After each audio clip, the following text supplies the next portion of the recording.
Well, no, I had a realization about year or so ago that I'd spent my entire adult career trying to be a hero. And this is actually very bad, right? Superman is not scalable. It's League of Avengers is scalable, right? Yeah. So you have to create a team and ultimately a movement to support you. Otherwise, you just, what happened to me throughout my career is I have these amazing up, and then some crazy thing would happen, I'd crash. And why? Because on the up, I needed to build a team. Yeah. And I really had that realization. Very fortunately, since 2018, I have been able to, I don't know, magnetically attract people to the company. I don't know how it's done because it's just, somebody introduces you to somebody else, you meet somebody, it's a process, right? I guess you're in the swim and you attract people to your game. Welcome to episode 162. I had a realization. Superman isn't scalable. The League of Justice is. That's how Riggs Eckelberry starts our conversation. What is he trying to say? Well, you can't build and scale a business on your own. You need a team of superheroes with you. That's one of the biggest bottleneck in every entrepreneur's journey. Trying to do everything by yourself. But you are no hero. You must surround yourself with other people to succeed. Once you understand that, like Riggs did back in 2018, then you put yourself in a position to scale your business to the moon. Riggs is the president and CEO of OriginClear, a company focusing on providing clean water solutions. In this episode, he explains that reaching the next level often requires significant shifts, like mindset change, new working strategies, or adopting different frameworks. Shifting your mindset first requires that you realize you're the bottleneck. I have just the right tool to help you. It's called the Bottleneck Index. In 2 minutes, it will help you identify your hidden bottlenecks and provide you with practical tips to overcome them. So if you want to propel your business forward, log on my website and take the Bottleneck Index today. You'll find the link in the show notes. Now let's tune in our conversation. Hey, Riggs, thank you very much for joining me today. It's such a pleasure to all being here, and it's the first podcast of my birthday. Yes, I was about to say, happy birthday. It's your birthday today. Thank you. Thank you so much. In fact, it's the only podcast I'll do aside from this weekly CEO briefing that I do on Thursday nights. So it's a pleasure being here. Nice. I'm flattered. So I will try not to be too harsh on you. Oh, it's all good. Okay, so let's go into the topic. What is your current bottleneck? Well, okay, really it's scaling, because we have built a business for a long time, and we are very fortunate in that we are scheduled to go onto the NASDAQ, and that's a whole new game. And you have to think about, okay, I have access to capital. That problem is largely disappeared. Yeah. That was my problem before. And it still is today. But on the NASDAQ, it's a magic wand, and now you're great. You're fine. But you have to meet huge expectations. And the CEO who goes on the NASDAQ who does not meet those expectations will soon be delisted. It's a very unforgiving situation. So what do? Well, right in 2023, we were already, okay, so what do we do about it? Well, here's what we're going to do. And so major acquisitions program. Okay, that's fine. But that's going to work. That could worsen things, right? Now you got too many people running around like crazy. So we have to, the acquisitions will drive tremendous growth in revenue and profits. That's great. But they have to happen in a way that's relatively orderly. And the problem that I have of scaling, which is talent, is partially solved by the acquisitions, because I can get people from those acquisitions Right now, I'm going to be a double CEO, just like Elon Musk, right? I'm going to be CEO of the company we created to go on the NASDAQ, and Water on Demand, and then the existing company, OriginClear. Well, that can't go on for long. It's not realistic. Same thing for my CFO, everybody. Everybody is going to have to be recruited for the NASDAQ company, and I will ascend to chairmanship. And I'll be benevolent, I promise to be benevolent. Anyway, so that's the real issue that I'm facing right now. Okay. You mentioned there are some expectations on the CEO to join when you join the NASDAQ. What are those? Stock price is it. I mean, because, and I've heard so many stories about CEOs getting on the NASDAQ and watching their stock price and and my numbers are great. What's going on? And the price goes down, goes down, goes down. But what's going on? And the truth is that you have to do extraordinary things because there's a lot of shorting problems and so forth. You have to do a lot to get visibility, number one. Mm-hmm. And number two, you have to exceed expectations. You can't just meet expectations. You got to exceed them. I think that's true of all business, but in this special situation, it's a big deal. We're talking about the bottlenecks, and scaling is an operational bottleneck. And what I'm really interested in is because to tackle the bottleneck, it must start by you. So you said, I am going to change my role. I'm going to move into a chairmanship.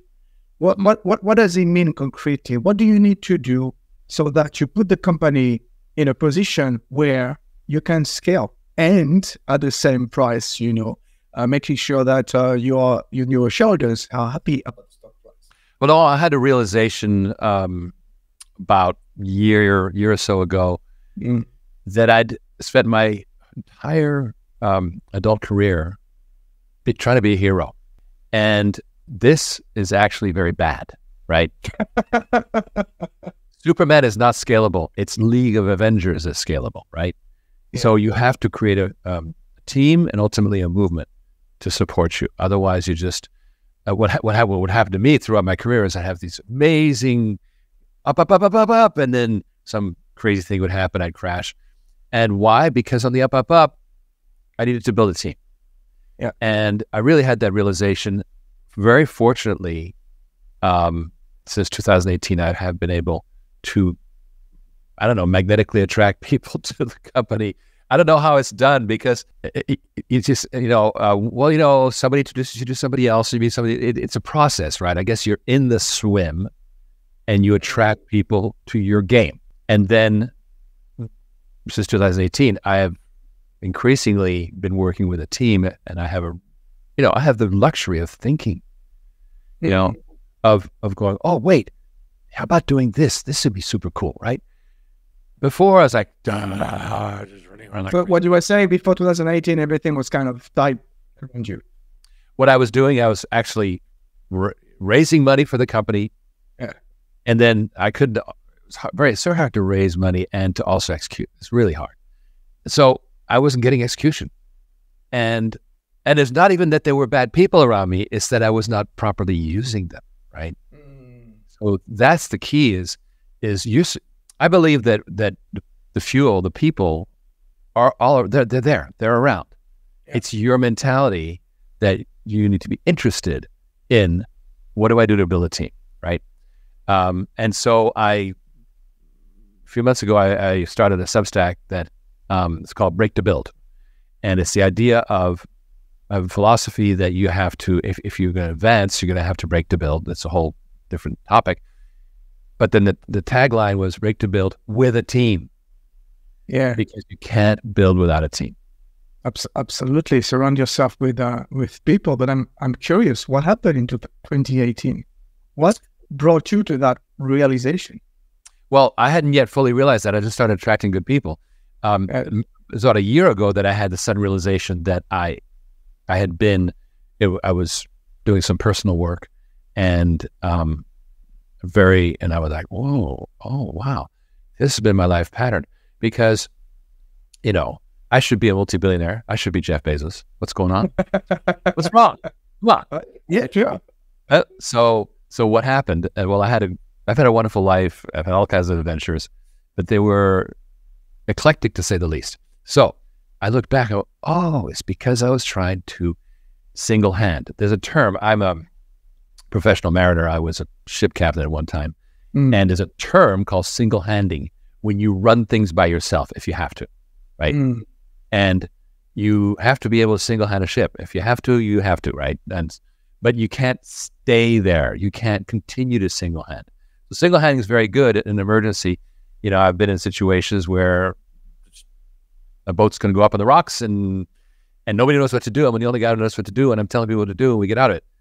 Okay, now train the people, right? Yeah. So, but in 2018, what happened was I just started attracting great people. Most important, I think, was we brought in Dan Early, who is a guru in this decentralized water space. These pods that treat the water for local installations. Okay, number one, brilliant, amazing guy, and he gave a real form and substance to our technology vision, and started delivering revenues and all that good stuff. So that was good. And then Ken Berenger came along, and he is a master at working with investors, but also a strategist. So, you know, there's salesmen all over the place, but people who can actually help you put a vision together and create it. He literally co-created Water on Demand with me, the thing that is now going to the NASDAQ. So that was huge. And then more people came on board, like Prasad Tar, our CFO. And then, of course, there's the non-staff that come on board. In late 2023, we finally hired a VP marketing from Fortune 500, and that was a moment that this person wanted to move into our company from a Fortune 500 company, and like, yeah, I really want this. Well, that meant that we were finally achieving some kind of not just vision, but execution on the vision, right? Because he had stability, he had his 401k and everything just like that, and but he made the move. And AJ Fikej is an amazing guy, and he is just doing wonders for our marketing. So I could go on. There's other people, you know, Josh Wells, a number of other people have joined since, and there were existing people before 2018, and but they've been kind of helped. You know, we had deficiencies. Let's put it that way. You know what you're talking about is the biggest issue. Like every entrepreneur face. I've been talking to so many entrepreneurs, and every time I see that, you know, the lack of delegation, having the right people, the inability to let go, always is the major challenge. Why do you think it is? In your case, why was it the case? Well, I think that it's kind of a selfish thing. You know, I knew the philosopher L. Ron Hubbard back in the day, and amazing experience all by itself. But he had a term called granting beingness. That means enabling something like, I'm talking to you, I'm granting you beingness, meaning that you are a real person. And entrepreneurs tend to be like focused on the mission and doing, and they forget that people around them, that if they granted them beingness, if they enabled them to exist and to flourish, they would. People want to contribute, right? Absolutely. But you have to let them. That's, I think, part of it anyway. Yeah. You have to build something that goes beyond yourself. And people, you know, there's a saying, Saint-Exupéry said, Il n'est qu'un luxe véritable, et c'est celui des relations humaines. There's but one true wealth, and that is human relations. There's nothing else. Nothing else. All these enterprises we're doing, they're just an excuse to have a playing field, right? Well, that realization I did not always have. I'm sorry. I was a little bit, you know, like a caveman. No, you were like most entrepreneurs. Well, it's what makes us initially work well, because we're forceful. We want to get things done. But then you have to shift gears. Exactly, because everybody starts at the beginning, so you do everything by yourself. I completely understand that. But you said you have to shift gear. Your role must evolve. as the company grows, and that is so difficult. And this is where the major bottlenecks come in. So interesting to see that human beings. Well, it has this echo, of course, in the product life cycle. There's a very, very good book by Jeffrey Moore called Inside the Tornado. And in that book, he talks about the high-tech life cycle, which has now become the life cycle for everything. Everything's high-tech. So how does it begin? It begins with kind of looks like an armadillo. So it's like very thin nose, and those are the early adopters. And that's the crazy beginning of a business, right? Yeah. Where it's kind of like, I'm making cupcakes, and all of a sudden I'm selling cupcakes to the local church, and boom, right? That's the beginning. That's the early adopters.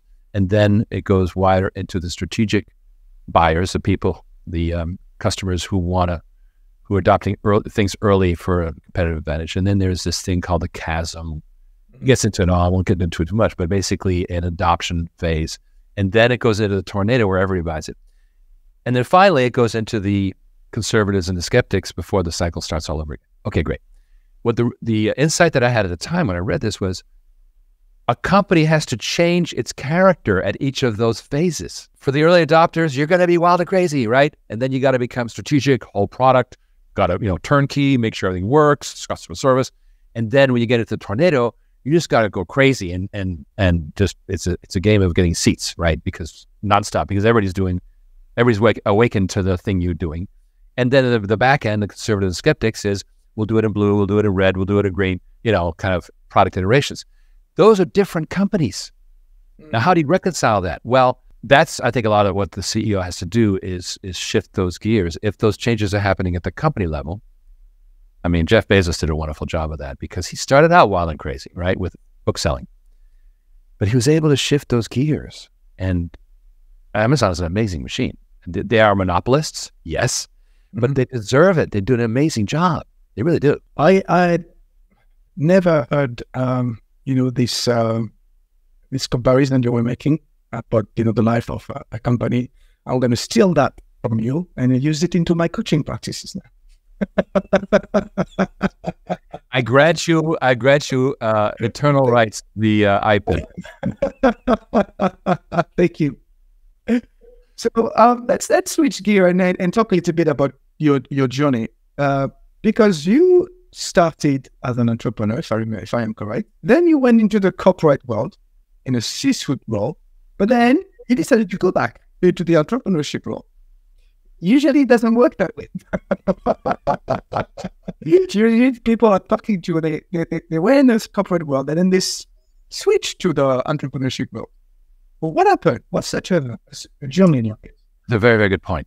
Well, for the full story, really, I started in the nonprofit space, and that's where I got to know the amazing L. Ron Hubbard, and there was such an adventure as a young man, and in the process, I became a professional mariner, with a license and all that good stuff, and sailed the South Pacific and had adventures.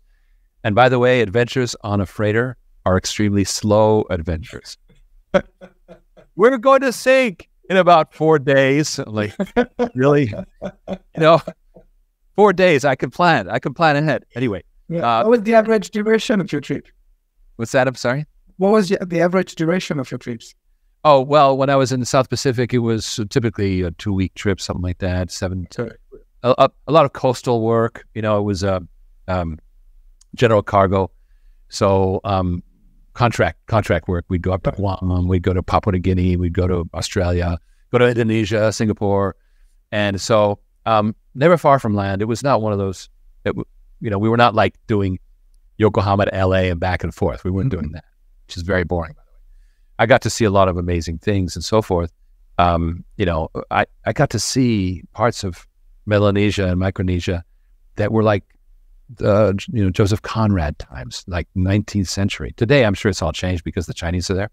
But back then, it was untouched. It was amazing. Yeah.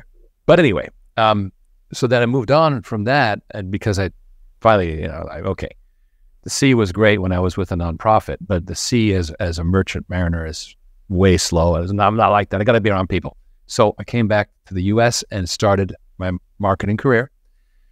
and later moved to New York and started a computer company, et cetera. And that's all entrepreneurial.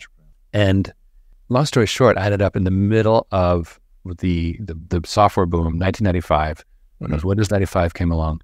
And in order, my fabulous brother Alex, who was running a division at that company, Bottleneck at the time, brought me in initially as a troubleshooter, and I stayed, and I got offered a job. And I realized that if I wanted to get range, portée, I needed to get corporatized. I needed to learn how it worked. So I spent the next 10 years going up the corporate ladder.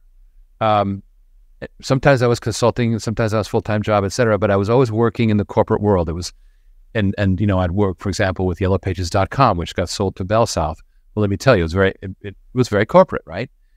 They were entrepreneurial, but they were, one of the things you got to realize is you're going to have exits that are corporate. In the case of yellowpages.com, which I helped, they got sold to Bell South. Well, the Bell consortium that included Bell South, well, those buyers are corporate. They need to see you in a certain way. You have to fit a certain profile. You got to look. Your books have to look a certain way. You have to have, governance, all these things. And so that's what I learned all those years. So by the time I got to 2006, and I was helping a company get on the NASDAQ as its number 2. So that was kind of like the summit of what I had. So the 10 years was, okay, now I was president, COO of a company that was going on the NASDAQ. And that's when I decided that I was ready to be a CEO, to my eternal chagrin, and went to the dark side. By which I mean, I got with a team that they like to take companies out public immediately and operate as penny stocks, which is a crazy ride. Now, we are entrepreneurial, but we have all these compliance requirements. We have to report, and people are watching us, and they're shorting our stock, and all these things. But at the same time, Nahal, it's very true. We have to be entrepreneurial in order to break out, because what are we doing? We're doing a 0+1. I don't know if you've heard that term, but Peter Thiel, he says there's 2 kinds of companies. 1+1. In other words, you're doing more of what people do. You're doing another Amazon business. Fine. Ever since amazing, everybody knows how it works. Great. A 0+1 is something brand new. And that's a totally different game. And you have to decide what you are. Are you a 1+1 or you're a 0+1? Well, I've always wanted to be a 0+1. I easily bored. So we decided we were going to change the water industry, which cannot be changed. So we had to find out, just like Archimedes, we had to find our point of leverage, and we eventually did. And we could only do that by thinking outside the box, by doing what I've called mistake-based marketing, trying things that didn't work, constant, boom, boom, boom, boom, boom.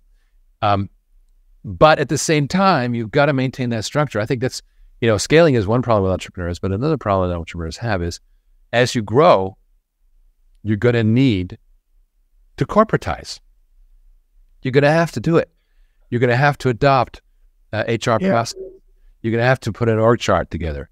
But at what point do you have to get to that level to get corporatized, like you said? When is the right moment? Well, in a way, I was forced to do it because we launched our company in June or July of 2007, and we were trading by April of the next year. We were trading, and when you're trading, you have disclosure requirements. You're reporting to the SEC. You're being audited, right? Yeah. All these things are happening. You grow up fast. You're in the public eye. At the time, we were in a different space. We migrated to water. That's a whole different story. But I was on mainstream media. I was on Fox Business, right? I was talking to Stuart Varney, people like that. So all of a sudden, boom. Why? Because you're public, and that creates you have to grow up fast. So there's that. But I believe that you need to get corporatized, quote unquote, once it's again moved beyond you yourself, right? So you've started to scale, you've got a team, you've got a product line. Now you've got to start having customer service issues. You have, growing pains. Supply chain goes crazy, all these things. Well, that's where it helps to put in structure. It really does. So putting structure, I guess also you're talking about setting up like automation processes too, right? Best practices. Call them best practices. Yeah. Because they can be automated or not. But you need to set up best practices and set policy. And it can't just be, haven't I told you for the 13th time not to do this? It can't be like that, right? So, because also, we're mortals. I mean, what if, I step in front of a car? So you have to think about continuity of the business, because now you've got a bunch of people's lives, not only in your company, but in your supply and demand chains, right? A lot of people are starting to rely on you. And so you got to create something that has perpetuity. That means good people, but also it means embedding practices that are policy and that are understood. And that way there's like standards about, I figured something out once. I was getting some bad service from somebody, and I realized that customer service is driven from the top. If the person gives me bad customer service, that's the attitude of the person at the top. Yeah. Conversely, if I get good service, that's something that the company is consciously trying to do from the top. So you have to think about that. Like, well, what is our attitude? One reason why we've lasted so long, we're the 16-year overnight success, is that we've always taken good care of our investors, because it's been a long, long road and blah, blah, blah, all that story. But the people who've stuck with us have done well.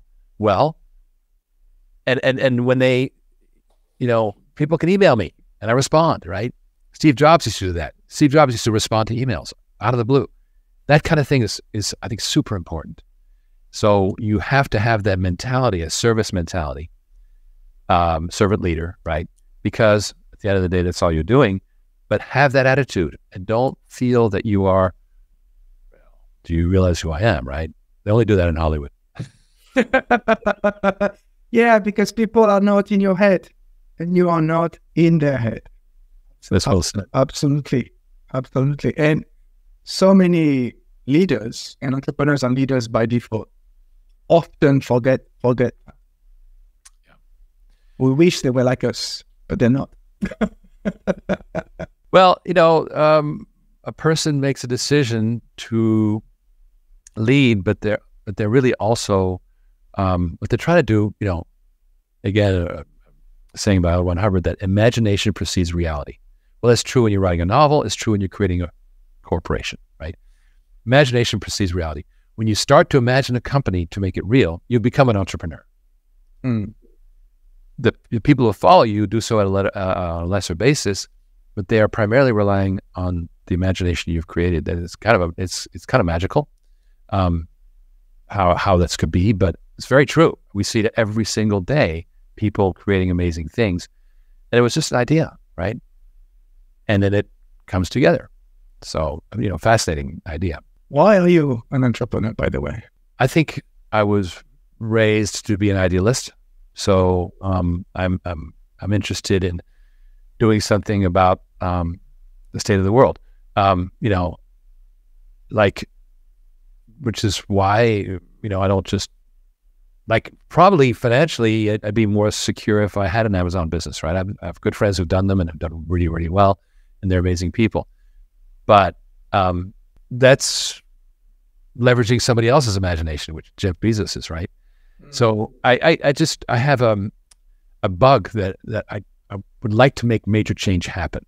I'd like to make a difference in the world, and the only way you can do that, in my opinion, is as an entrepreneur. So you create impact. Exactly. Yeah. I mean, there are ways.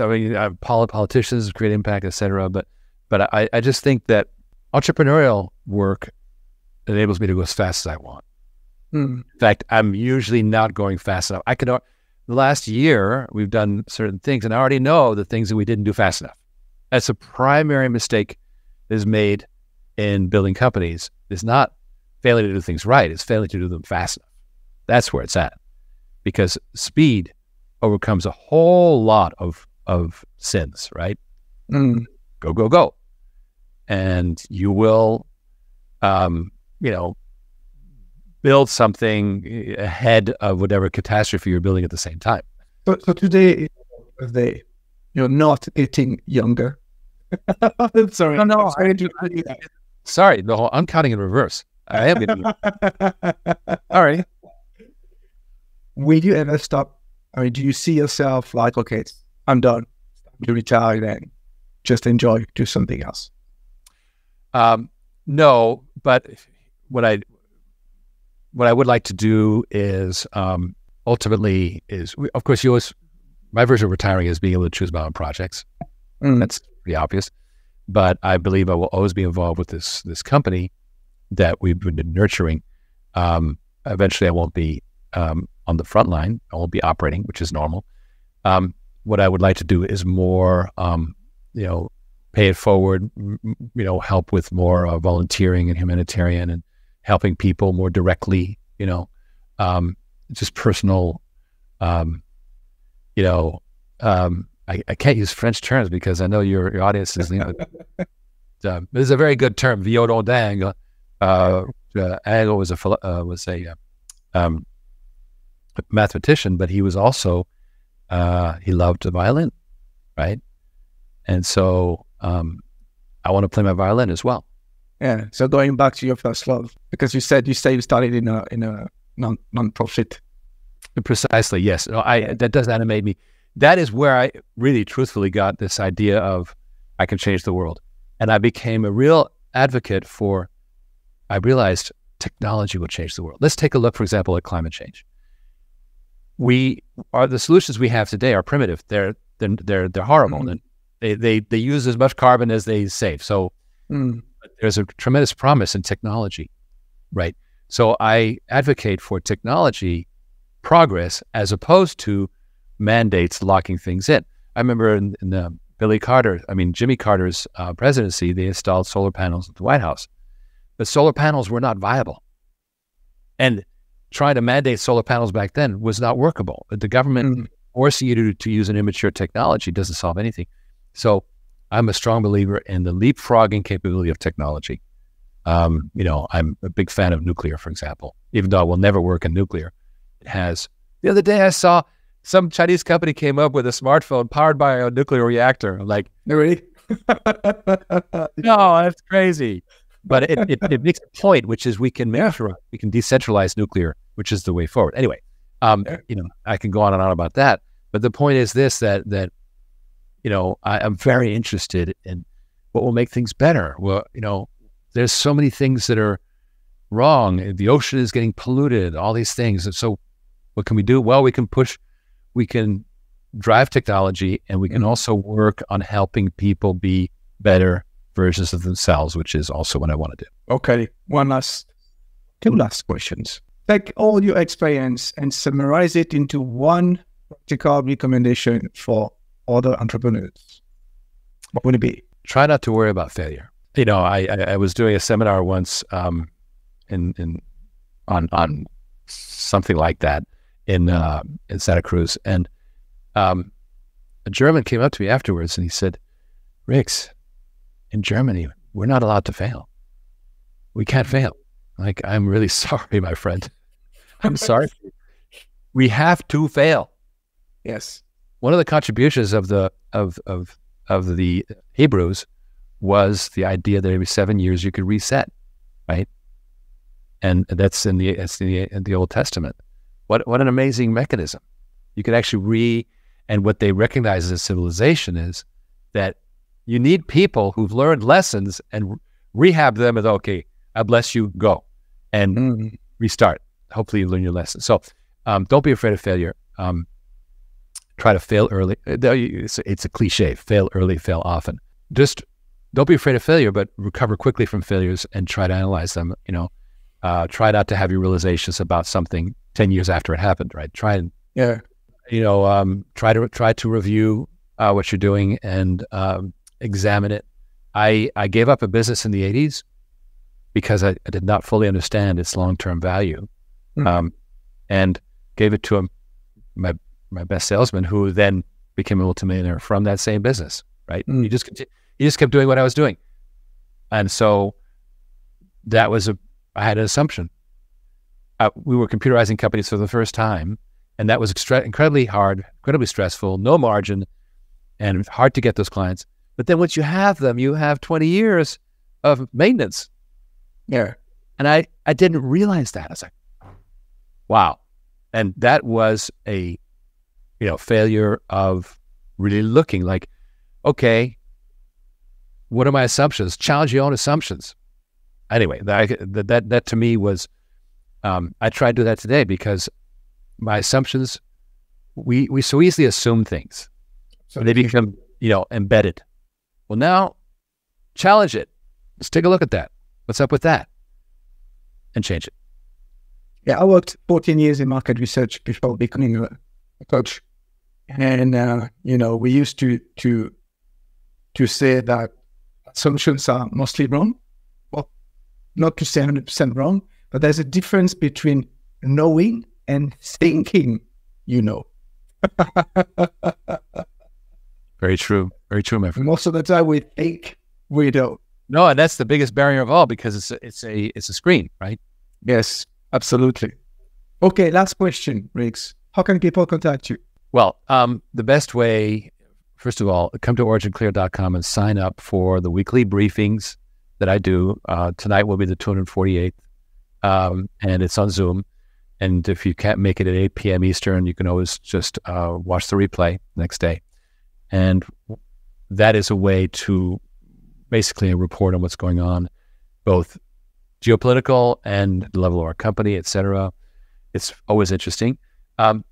And by being on that list, if you respond to my updates, you will end up in my inbox. So there you go. So do jump in and get to know us. We expect to have, and this is actually this is breaking news. We're going to have a crowdfunding, registered crowdfunding, Regulation A, which is doesn't require you to be accredited, right? So we've been doing for the last few months, and we do one of these every once in a while. So we're going to open up investment to not just accredited investors, but also to everybody, which is my ideal. So that's going to start very soon. So come on board, sign up, get to know us, and become part of our adventure as we transform the water industry. Now, I'm on X as Riggs Eck, and I'm also on LinkedIn, etc. And the main thing to remember is that I try to respond to everything. So go ahead, hit me. Excellent. Thank you very much, Riggs, for your time today. No, it's been such a pleasure and so interesting. Thank you. And thank you for listening. I hope you enjoyed today's episode, learned something new about the entrepreneur bottleneck.